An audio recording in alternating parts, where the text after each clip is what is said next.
اکثر جب میں اور آپ کوئی بھی جاتے ہیں مکہ مدینہ تو ظاہر سی باتیں طواف بھی کرتے ہیں.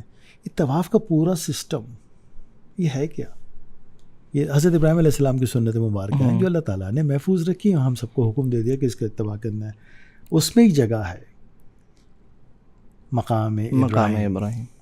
تو آپ مجھے ایز اے لیمن بتائیے مقام ابراہیم کیا ہے؟ مقام ابراہیم وہی جو اس کے ساتھ ہی خانہ کعبہ کے ساتھ جو دروازے کے پاس ہے ایک بنا ہوا ہے. اس کے اندر جو ہے وہ ایک اینٹ رکھی ہے جس پہ آثار ہیں قدموں کے حضرت ابراہیم. تو مقام ابراہیم کیا یہی ہے؟ یہ مقام ابراہیم؟ تو اکثر میں سوچ رہا تھا یہ مقام ابراہیم. پھر میں ایک دفعہ قرآن کی آیت ہے 3:97 فی آیت بیانات مقام ابراہیم، واضح آیت میں مقام ابراہیم بھی ہے. ومن دخلہ، جو اس میں داخل ہو گیا. میں یہ سوچتا ہوں اتنی چھوٹی سی داخل کیسے ہوں گے ایز اے لیمن کہ مقام ابراہیم اگر یہ ہے تو اس میں داخل کیسے ہو سکتا بندہ.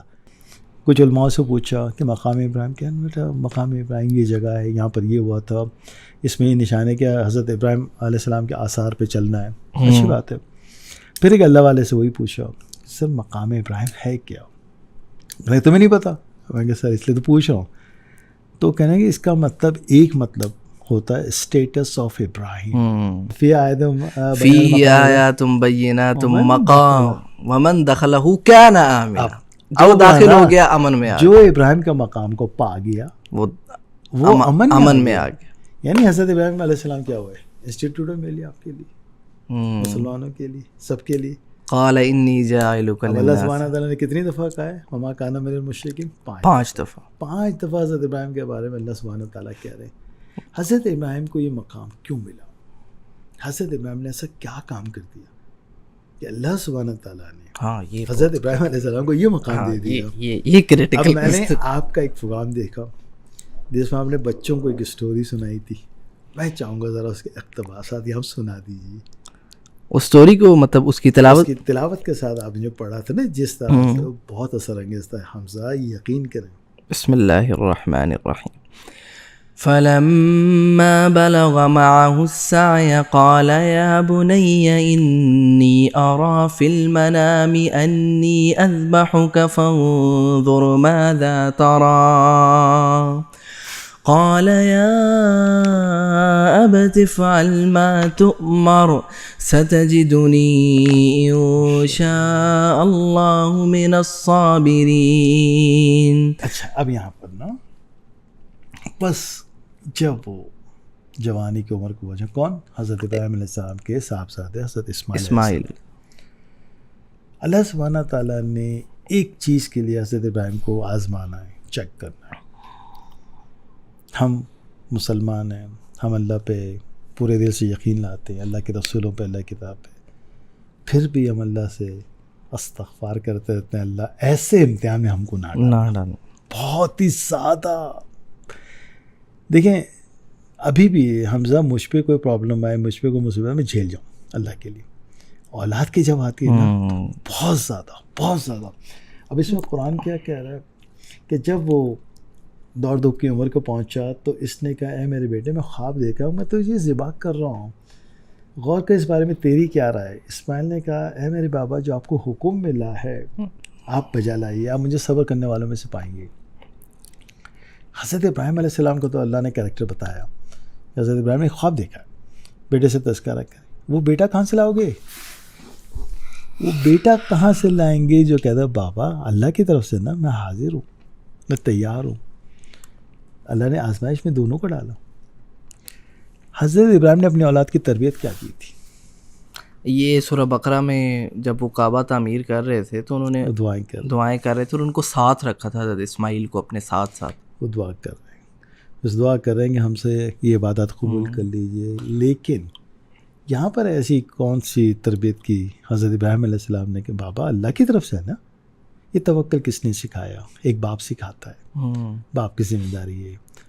پورے کے پورے ایک سورہ لقمان. لقمان کون ہے آپ جانتے ہیں؟ حضرت لقمان کون تھے وہ یا کون ہیں؟ ہمیں نہیں پتہ وہ نبی تھے، رسول تھے، کیا تھے. کریکٹ. قرآن کا لقمان پتہ ہے کون ہے؟ وَإِذْ قَالَ لُقْمَانُ لِابْنِهِ. وہ ہیں کون پتہ ہے؟ وہ ایک باپ ہے, ہاں ہمیشہ رہے گا. اللہ نے باپ کا کریکٹر, ایک باپ کے کریکٹر مجھے اور آپ کو دے دیا اور کہا ہے یہ بننا, یہ ایسے باپ بننا کہ تمہیں حکمت دے دی ہم نے, تو جو حکمت کو استعمال کرے گا وہ اپنے لیے استعمال کر رہا ہے, پھر یہ حکمت تم اپنی اولاد میں ٹرانسفر کرو, اس کو اس قابل بناؤ. تو حضرت ابراہیم علیہ السلام نے حضرت اسماعیل کی پرورش کیسے کی؟ بابا جو حکم دے کریں. اس کے بعد قرآن کیا کہتا ہے, آپ پڑھتے ہو بہت پیارا, فلما اسلما فلما اسلما وتله للجبین, بس جب اللہ کے حکم سے اسے پیشانی کے بل لٹا دیا. اب لوگ یہاں سے ہی پڑھ کے آگے نکل جاتے ہیں, اگلی آیت پہ جاتے ہیں, نہیں نکلو جبین نہیں پہ نکلو. تھوڑا کیوں جبین؟ جبین کیا ہوتی ہے؟ چہرہ نظر نہیں آئے گا, چہرہ نظر نہیں, الٹا. یعنی اللہ نے اس باپ کی کیفیت بتائی ہے کہ اللہ آپ کے حکم پہ کرتا ہوں, اتنی اجازت دے دیجیے, بس یہ چھری پھر تو اپنے بیٹے کی شکل نہیں دیکھا, نظر نہیں, ورنہ شاید میرا ہاتھ نہ چلے. سوچ سکتے ہیں, ہاں خود سے ہم سوچ سکتے ہیں نا کہ ایموشنلی اللہ آپ کے حکم پہ کر رہا ہوں لیکن میں ڈگمگا نہ جاؤں, تو اس کو جبین میں لٹا دیں. آپ صرف ٹچ کرو.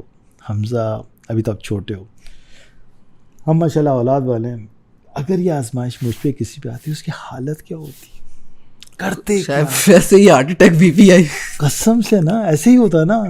تو اللہ سبحانہ تعالیٰ کتنے غفور ہیں, کتنے رحیم ہیں کہ ہمیں بتا بھی دیا. اور اس شخصیت پہ جس کو میں ابراہیم کے نام سے جان رہے, ان پہ یہ آزمائش آئی, انہوں نے کیا کیا, اللہ کیا کہہ رہے ہیں, وَنَادَيْنَاهُ أَن يَا إِبْرَاهِيمُ, ہم نے اسے ندا دی, اے ابراہیم. اللہ کی طرف سے آتی آواز. یار آپ سوچو تو, اگر اللہ کی آواز آپ نے سن لی کبھی, میں نے, ہماری حالت کیا ہوگی. وہ اللہ کا خلیل, وہ اللہ کی راہ پہ جان دینے والا اور اپنے بیٹے کی قربانی دینا, اس کو اللہ کی طرف سے آواز کیا ہے, اے ابراہیم. آواز آتی, کیا کہا انہوں نے, قَدْ صَدَّقْتَ الرُّؤْيَا إِنَّا كَذَلِكَ نَجْزِي الْمُحْسِنِينَ, بے شک ابراہیم ہم نے تو تمہیں خواب دکھایا تھا, تم نے سچ کر ڈالا.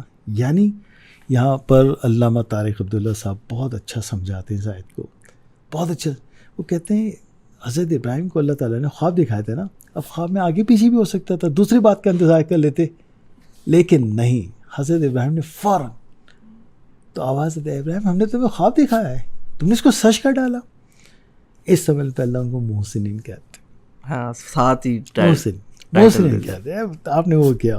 اور پھر اللہ تعالیٰ اتنی بڑی گواہی دے رہے ہیں حضرت ابراہیم کے امتحان کی. کیا کہا اگلے آیت میں, إِنَّ هَذَا لَهُوَ الْبَلَاءُ الْمُبِينُ, بلا شبہ یہ کھلی آزمائش تھی, بلا شبہ یہ بہت سخت آزمائش تھی. اس کی گواہی کون دے رہا ہے, میں نہیں دے رہا, آپ نہیں دے رہا, اللہ کے دے رہا ہے. اللہ کو پتہ ہے نا کہ گواہیوں کے کیا اسٹیجز ہیں. اللہ کے بلا شبہ یہ بہت بڑی آزمائش تھی جو ہم نے اس پہ ڈالی, اور اس میں سے پورا اترا. پھر اس کے بعد کے بعد اللہ نے, ابراہیم آپ پورے اترے ہو. وَفَدَيْنَاهُ بِذِبْحٍ عَظِيمٍ, ہم نے اسے فدیہ ذبح عظیم یعنی قربانی قرار دیا. اس کے سلسلے میں اللہ نے پھر وَتَرَكْنَا عَلَيْهِ فِي الْآخِرِينَ,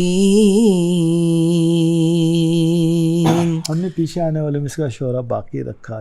کیا مطلب ہے, کیا مطلب ان کی جو سنت ہے یہ عید الاضحیٰ. اچھا اس آیت کا دوبارہ مجھے بتائیے, تو ہم نے پیچھے آنے والوں میں اس کا شعرا اچھا رکھا, باقی رکھا, یعنی کہ انہوں نے جو ذبح یہ جو قربانی دی تھی تو اللہ تعالیٰ نے جو ہے وہ جو قربانی کی عید ہے عید الاضحیٰ, یہ سارے قیامت تک اس کو, اس سنت کو زندہ کر دی. یعنی ان کی شہرت اچھے الفاظوں میں رکھی نا. ایک اور مطلب بتاؤں, اللہ نے کیسے دعا قبول کی, کیا اللہ ثابت کر رہے ہیں, مجھے بھی کیا دکھا رہے ہیں. دیکھو عارف تمہارے سامنے حمزہ بیٹھا ہوا ہے, یہ ابراہیم کی تعریف آج بھی کر رہا ہے. یعنی وہ چلے گئے نا, اتنے عرصے بعد بندہ بیٹھا ہوا ان کی تعریف کر رہا ہے. یہ اللہ سبحانہ تعالیٰ کی طرف سے انعام ملا ان کو. تعریف کیا کر رہے ہیں, ہم ان پہ جان دینے کو تیار ہو گئے نا. تو شعرا باقی رکھا. حضرت ابراہیم نے دعا کی تھی, ہم سورہ شعراء پڑھیں گے انشاءاللہ کبھی, تو اس میں ہے نا کہ وہی ہے جو زندگی دیتا ہے, وہی ہے جو موت دیتا ہے, جب میں بیمار پڑتا ہوں تو وہی شفا دیتا ہے, اسی کے ہاتھ میں سب کچھ ہے. وہاں حضرت ابراہیم نے دعا کی تھی, اللہ باقی میں چلا جاؤ نا, پیچھے آنے والے میں شہرت اچھی رکھنا, لوگ مجھے اچھے ناموں سے یاد رکھیں. آج دنیا دیکھو, آج ابراہیم کے لیے کیا کہہ رہی ہے. حضرت ابراہیم کی تو باتیں جتنی کریں کم پڑ جائیں گی.